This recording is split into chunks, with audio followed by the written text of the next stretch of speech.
teman-teman Saling Sapa Podcast, Saling Sapa Jalan-Jalan, satu-satunya podcast yang ada di Angkor. Support by New Backpacker. Hari ini, episode kali ini luar biasa sekali karena kita kedatangan tamu yang juga luar biasa. Langsung kita perkenalkan, yaitu Mbah Priyo. Selamat datang Mbah di podcast kami, Mbah. Podcast naik angkot ya? Ya, inilah yang baru terobosan baru bahwa angkot yang selama ini dulu pernah berjasa, sekarang termarginalkan ya. Terlupakan. Sekarang dipakai untuk dua hal yang sangat positif bagi saya. Bukankah budaya itu salah satunya adalah membuat yang termarginalkan dan terlupakan kembali diingat? Betul, betul. Apa istilahnya kalau uri budaya, uri-uri kan, mengingat-ingat kembali ya. Kembali. Ya, ini bagian uri-uri budaya tentang ini, tentang transportasi umum. Oke. Mestinya kan ini jadi cerita transportasi umum. Mestinya kita punya budaya panjang ya. Ya. Dokar itu kan sebenarnya angkutan umum tertua nih. Ya. Banyak sekali ya angkutan-angkutan yang kita lupa. Sehingga kita lupa bahwa dulu itu kita punya transportasi yang sangat luar biasa. Bahkan kalau saya lihat film-film itu nggak ada loh yang ceritanya angkutan seperti delman, seperti kereta itu bisa dijadikan sarana transportasi umum kayak budaya yang ada di Indonesia. Ya. Nah, itulah kelebihannya Indonesia.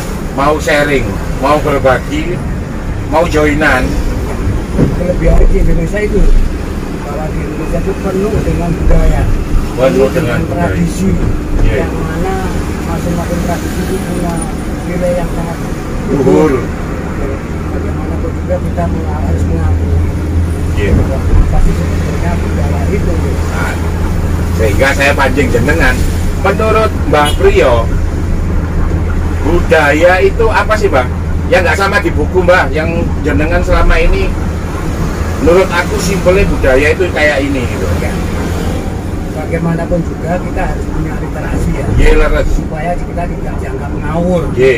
Jadi budaya itu dari bahasa Sanskerta. Budidaya. Bukan. Apa nih? Ya budaya. Oh, langsung jadi satu. Jadi satu. Nah, ini kan hal baru, teman-teman.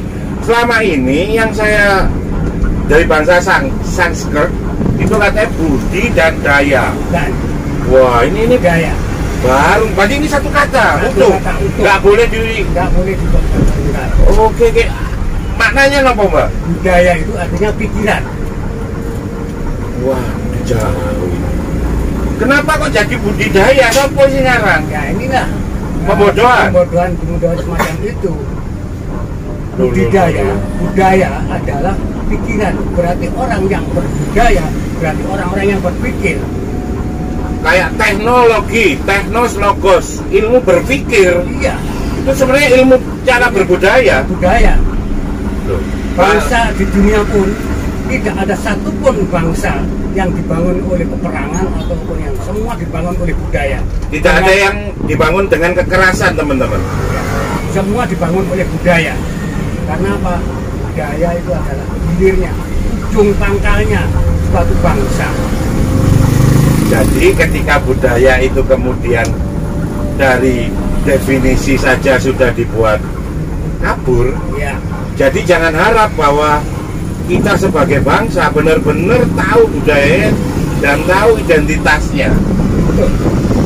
Wow, ini kolonial lah, Mas, Mbak, yang membuat semua itu jadi rancu gini nih, Mbak. Jadi begini, semua itu adalah proses-proses politik. Proses politik baik kolonial maupun yang lain. Jadi bukan hanya kolonial saja, tetapi banyak. Tapi efeknya yang luar biasa memang kolonial, Mbak, karena rentang waktu yang panjang, Mbak. Ya, karena apa? Karena banyak sekali kebutuhan Yeah. dari dunia luar. Dunia luar itu Untuk menjajah kepentingan kita. Kepentingan Indonesia. Karena apa? Indonesia ini adalah kaya raya gemah-gemah original. Ya itu bukan omongan kosong ya. Bukan omongan kosong, bahkan Gus saja ngomong bahwa tentang Jadi tanaman. Tanaman. Nah, luar biasa. Saya sampai merinding banyak dengan ngomong itu, Mbak. Jadi memang Gemari Palo Jinawi itu Toto Tentrem Kertora Harjo sambungannya. Ya. Itu bukan kata-kata kosong. Slogan. Memang kenyataan. Memang kenyataan. Kalau slogan bisa jadi kan akan. Ya. Tapi kalau memang kenyataan ya memang iya sudah. Ya. Makanya dulu itu kita itu Gemari Palo Jinawi sehingga supaya kita itu terpecah belah dan terbangkai dan segala macam. Makanya inilah banyak politik-politik kepentingan untuk merusak Indonesia. Karena kalau Indonesia tahu tentang paham tentang budaya, insya Allah akan luar biasa.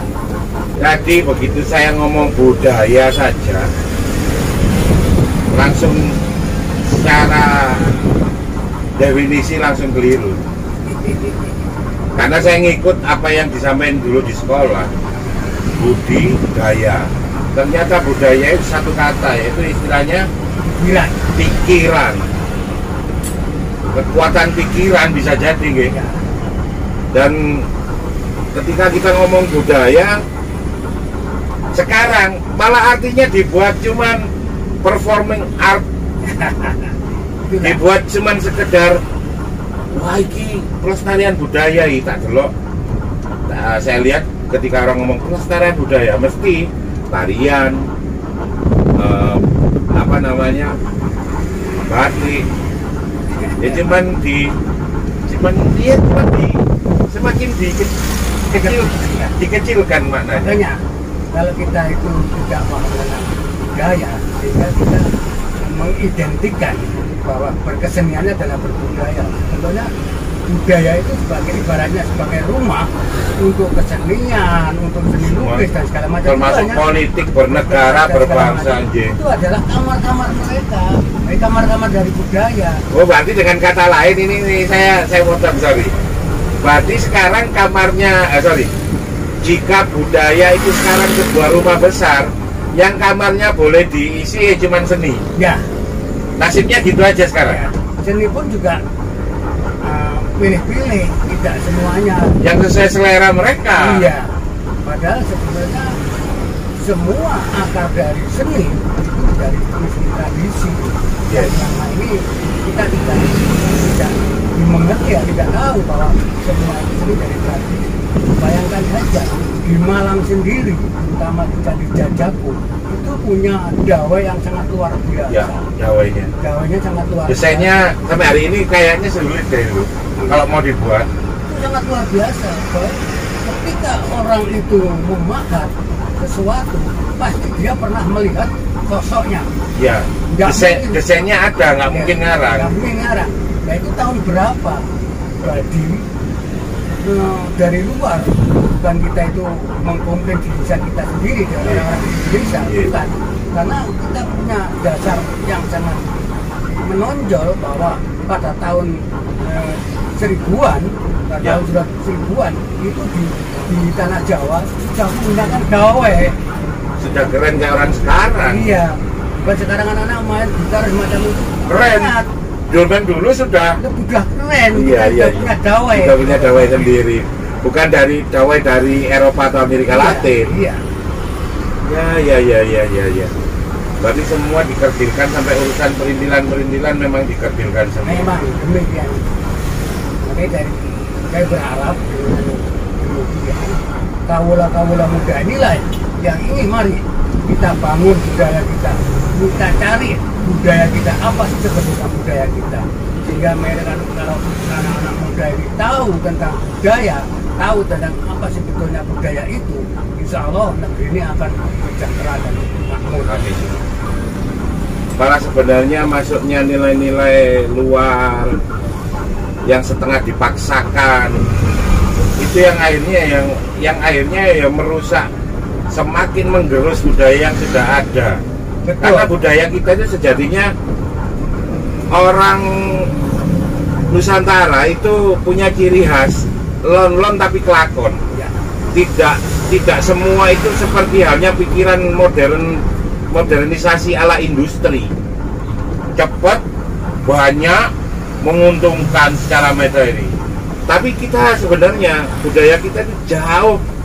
Makanya saya jemput Adiluhung itu karena ya itu tadi karena memang tidak terburu-buru dan tidak selalu dikalahkan sama kepentingan nafsunya supaya dapat uang, sukses dijual secara luas. Jadi tidak ada seperti itu. Jadi zaman dulu itu kalau ingat, padi itu ya setahun sekali diterima. Betul. Kalau sekarang dipaksa untuk dia, tanah itu dipaksa untuk menghasilkan panen 2 kali bahkan 3 kali setahun. Itu kan sudah nafsunya yang masuk. Ya. Jadi begini, inilah yang perlu dikaji secara dalam, bahwa tradisi itu, budaya itu sangat luar biasa. Kenapa? Selama ini kalau kita tidak paham tentang tradisi dan budaya, kita selalu diakali dengan fabrikasi oleh orang-orang yang ada di luar sana. Akhirnya bahkan kita memakai budaya mereka, pemikiran pola mereka. Anda tadi bilang padi. Padi sekarang yang organik yang makan siapa? Rakyat? Bukan. Enggak. Orang yang punya uang. Orang yang punya uang, ya mereka itu yang tanam-tanam modal dan segala macam yang menghancurkan budaya tanam padi itu mereka yang makan. Kenapa yang mereka bikin kok tidak mau makan sendiri? Tidak akan, karena beracun. Ya, itulah bukti ini, bukan saya yang ngomong. Iya benar itu kenyataan. Jadi organik yang bagus kualitas, yang tidak memakai pupuk kimia, itu mereka yang makan adalah negara-negara maju. Betul. Sedangkan padi yang full semua menggunakan pestisida, pakai pupuk-pupuk kimia, itu malah mereka nggak mau makan. Itu memang khusus buat makanan kita. Mbak Rio, ini lagi saya, karena memang memandang budaya itu adalah ya gak jauh dari batik, dari seni pertunjukan, dari tarian, sehingga akhirnya ngomong gini, wah budaya itu ketinggalan zaman. Ya iyalah kalau cuma lihat dari batik. Budaya sama teknologi dianggap beda. Jadi segala macam kecanggihan kalau kita mau sedikit membuka hati kita, coba sekarang teknologi pembuatan candi Borobudur saja, yang itu notabene mereka Gunadarma belajar ke India untuk membuat, tapi hasil kerjaannya, hasil karyanya lebih keren daripada yang ada di India, lebih kokoh dan lebih detail segala macam yang dibuatnya. Itu menandakan apa? Bahwa kita dasarnya memang sudah punya teknologi tinggi. Buktinya apa kalau itu teknologi tinggi? Coba deh sekarang, teknologi secanggih apapun bisa memahat batu sedetail laser. Padahal zaman itu belum ada laser. Itu kenapa? Karena zaman itu sudah ada yang namanya cara berpikir. Mereka tidak anti sains, bahkan mereka adalah bisa jadi adalah para penemu tentang sains. Prima, Mbak. Jadi begini, kalau menurut saya, teknologi itu bukan sama dengan sejajar dengan budaya. Bahkan lebih tinggi. Teknologi bawah malah. Bagian ya. Kayak seni tadi tuh ya, kamar-kamar nih. Kamar. Oke. Teknologi itu adalah untuk penyempurnaan budaya, untuk mempermudah budaya. Ya, menyederhanakan. Wah. Tetapi tidak bisa menyederhanakan budaya. Pakai contoh gini aja. Kalau teknologi itu sejajar dengan budaya, bisakah teknologi itu membuat keris? Tidak bisa. Berarti teknologinya masih KU. Bangsa kita itu pernah nggak usah jauh-jauh ngomong Borobudur ya. Iya. Yang digenggam itu ya. Iya. Dan buatnya pakai tangan loh. Buat teluknya pakai jari ya. Jadi begini, bangsa kita itu dulu pernah menjadi bangsa yang termaju di dunia. Super power ya. Maju ke dunia, karena apa? Bayangkan pada tahun seperti Borobudur aja pada tahun abad ke-7. Abad ke-7 aja sudah bikin semacam itu. Padahal di Amerika, di mana-mana belum bisa buat apa-apa. Masih belum, saya rasa masih buta huruf. Masih buta huruf, masih belum apa-apa. Tapi kita sudah maju semacam itu. Nah, karena politik kepemimpinan inilah sehingga bangsa kita dianggap bangsa yang paling apa? Paling rendah dari bangsa-bangsa lain. Bangsa lain darah di hadapan teknologi, padahal teknologi kita sangat luar biasa. Kenapa bangsa kita akhirnya direndahkan? Karena bangsa kita tidak pernah suka menyebut peperangan dan tidak mau menguasai kerajaan lain, tidak mau invasi bahkan menguasai daerah lain. Itu memang ciri khasnya budaya kita yang adiluhung tadi. Karena memang saya pikir kalau budayanya memang sudah tinggi, intelektualannya sudah tinggi, mau berantem itu ya males, Bang. Pakai oknul males. Kenapa? Kita berbudaya pakai pikiran. Iya. Kalau Jadi makanya Mongolia pun saat itu nggak ngangkat sama kita kalau mau main kasar, karena memang kita sudah nggak di posisi itu. Iya. Benar. Jadi para teknologi itu adalah sebagai alat untuk meniru budaya, karya budaya. Jadi kalau istilah Mbak Priyo tadi bahwa itu salah satu kamar aja teknologi itu. Teknologi kamar karena di dalam kebudayaannya adalah teknologi tradisional itu ada di sana. Ada teknologi tradisional itu apa? Dia cara membuat candi, cara membuat korden, dan segala macam cara membuat batik. Siapa ngomong batik itu tidak keren? Keren banget, bisa memecah warna. Bahkan sekarang aja batik-batik kita harganya sangat luar biasa, masyarakat itu hampir nggak Jadi beli. batik yang ada di sini di Nusantara itu beda dengan batik yang ada di belahan dunia manapun. Karena batik yang kita punya adalah seni untuk memisah warna dalam satu pewarnaan kain. Itu kalau batik kita sebetulnya kita menggunakan bahan-bahan organik, bagian merah itu kita menggunakan jati. Itu apa daunnya pohon jati itu. Jadi pewarnaan semua itu memang sebenarnya tidak ada yang kimia, tidak ada kimia. Limbah daripada hasil karya-karya budaya itu selalu masih bisa diterima oleh alam. Zero waste. Jadi makanya ketika ngomong bahwa zero waste itu ya atau sustainable world itu yang mengenalkan orang barat tahun 72, kita itu ribuan tahun sudah duluan sudah ngomong zero waste, bahwa sisa dari hasil karya manusia dikembalikan ke alam, nol, sama sekali tidak merusak. Perusakan, penjajahan, terus pengkaburan terhadap budaya kita itu sejak kapan sih, Pak? Jadi kalau menurut saya, ketika orang-orang di luar sana itu datang ke Indonesia, hingga mengetahui bahwa di Indonesia ini banyak sekali teknologi budaya yang sangat luar biasa, sehingga dia tidak punya bagaimana caranya dia supaya punya, inilah mulai rusak. Jadi disebutkan zaman kolonial aja, sebelum kolonial sudah dirusak. Sudah dirusak karena apa? Punya sama hak milik itu tadi. Sebagai contoh aja. Jadi ceritanya gini ya, saya belajar, begitu saya pinter, saya bunuh. Oke. Sama kayak gitu itu ya? Betul. Nah, oke. Jadi itu. Perusakannya itu kayak gitu ya? Sebagai contoh seperti tadi, nah gawe ya itu. Gawe kita itu sudah tahun 1000. Sudah pakai kunci. Sudah pakai kunci. Iya. Tapi katanya sekarang gitar tahun 1800, pakai 800 tahun nih. Ini nggak masuk akal. Hampir 1000 tahun selisih. Jadi kembali ke Indonesia jadi bahan baru. Namanya gitar. Padahal itu dawena. Itu kan gitu. Sudah pakai kunci sama seperti gitar yang kamu pakai. Nada ya. Nada. Kita punya nada. Giro 6. Kita punya nada pelok dan slendro. Pelok dan slendro. Pelok itu 1, 2, 3, 4, 5, 6, 7. Slendro 1, 2, 3, 5. Jadi slendro itu kenapa dinamakan slendro? Karena selering. Makanya di organ itu yang 5 itu hitam, yang putih 7. Kembali ke Indonesia jadi organ kalian belajar. Padahal aslinya itu dari yang apa? Pelok dan slendro. Pelok itu yang putih, slendro yang hitam, yang miring ya, nadanya minor ya. Ya minor.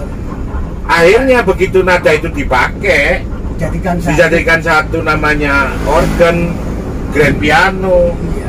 Akhirnya kita ngomong, oh ini baru. Ciptaan saya.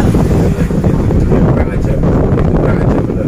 Padahal pelok sama slendro itu memang tangga nada endemis kita punya. Bagaimana kita contoh aja. Tangga nada gamelan di seluruh dunia, bukan hanya di Indonesia, di seluruh dunia itu sama, tidak ada kalanya. Kalau Dan nadanya sama. Nadanya sama. Nah itu untuk nyetandatkan gimana yuk? Kan luar biasanya di situ. Dan itu rahasia, nggak perlu tahu. Jadi biar orang luar itu bisa main, tapi kalau suruh nyetem orang iso. Perlu diketahui juga bahwa gamelan yang terbaik di dunia itu banyak ada di Kanada. Oh iso loh. Ya itu. Jadi nanti kalau Ya sama kayak koleksi keris terlengkap ada di Belanda. ya. Kurang Jadi, ajar. gamelan dan salah satu di daerah-daerah lain itu juga ada universitas yang betul-betul mempelajari tentang gamelan. Iya. Dan gamelan itu adalah seni orkestra tertua di dunia. Iya, benar. Karena gamelan itu sudah memakai satu grup orkestra di mana satu alat musik saja vals semua ketahuan. Dan itu jauh sebelum nemu partitur tangga nada. Kalau partitur jelas rawang ketukan. Ini tanpa ketukan, tanpa apa, tapi sudah bisa buat orkestra. Dan itu memang kalau dilihat dari situ. Juga teman-teman mungkin sedikit informasi bahwa budaya paling tinggi itu adalah budaya metal. Budaya tentang logam, metalogi. Iya. Coba Anda cek alat musik di seluruh dunia yang full metal, apalagi kalau bukan gamelan. Itu saja sudah cukup untuk Anda berpikir. Semoga nggak bisa tidur Anda malam. Terakhir Mbak, Iya. saya jenengan itu mau nanya, apa semua pelaku budaya itu standarnya sama jenengan? Pola pikirnya sama apa model? Yang biasa. Masing-masing orang juga biasa. Tapi akarnya Harus sama. harus sama. Sama karena kalau kita tidak sama, tidak tahu asalnya dan tradisinya, kita jangan ngawur. Nah itu Ge. Jadi selama ini para pelaku budaya ini sebenarnya yang nyimpan rekaman gitu. Yang nyimpan rekaman kalau jenengan binasa selesai, nggak ada. Para istilahnya orang yang concern di budaya ini ketika dia mati berarti sama masuk ke dalam kubur juga kan? Ya. Apa yang disimpan kan? Ya, menurut saya kebudayaan itu adalah pertama kali yang dibutuhkan oleh manusia. Manusia tanpa budaya tidak akan bisa hidup. Tapi ingat bahwa manusia tanpa budaya tidak akan hidup. Tetapi kenapa manusia selalu menyanyiakan budaya itu? Ini yang jadi masalah. Oke. Banyak. Karena gini buat saya berkeyakinan gini Pak. If you make something wrong with your definition, until conclusion you are totally wrong. Jadi kalau definisi aja sudah salah, sampai ke belakang sampai kesimpulan sudah salah total ya. Makanya saya mengundang beliau hari ini, episode kali ini tujuannya adalah memperbaiki definisi kita yang mungkin selama ini membuat kita sampai kesimpulan salah total. Terima kasih sudah hadir hari ini Mbak. Episode ini benar-benar seru Mbak beliau datang. Pesan-pesan terhadap generasi muda Nopo yang sederhana aja. Kalau anak sekarang nggak kuat mikir kok keras-keras. Mari kita mengerti tentang budaya, kita mengerti tentang alam budaya, kita mengerti bahwa budaya adalah cikal bakal kehidupan, cikal bakal budaya, cikal bakal negara, dan cikal bakal semuanya yang ada di dunia. Ditutup dengan kata bahwa budaya adalah cikal bakal yang ada di dunia ini. Podcast Saling Sapa episode kali ini sampai di sini.